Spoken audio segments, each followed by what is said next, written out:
皆さんこんにちは、にわキャンです。こんちは、ひよキャンです。今回は初めてのコラボ企画です。すごいじゃん。このチャンネルでは画期的だね。先日、情熱キャンプさんからお誘いがあってね。以前開発したメスティン専用焚き火台を使って焼き鳥をする動画を出してくれたんだ。それで同じ焚き火台で焼き鳥をしてみるってことね。そういうこと。でも、せっかくだから先に焚き火でご飯を炊いてから炭火で焼き鳥をしてみるよ。紹介してくれた上に新たな使い道の開拓にもつながってほんとありがたいね。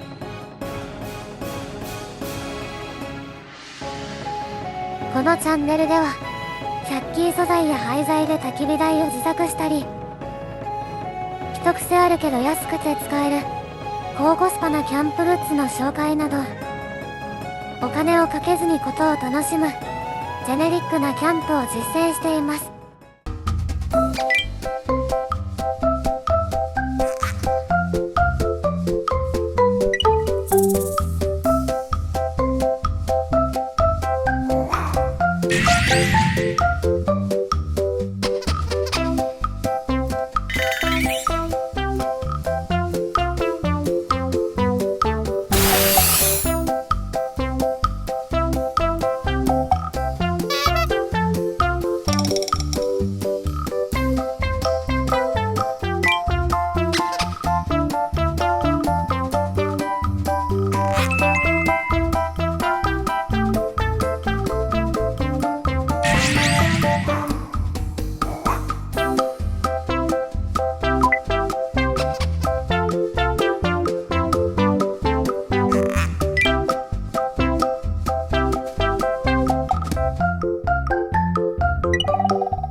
のチャンネルでは低予算で楽しむキャンプ系動画を配信しています。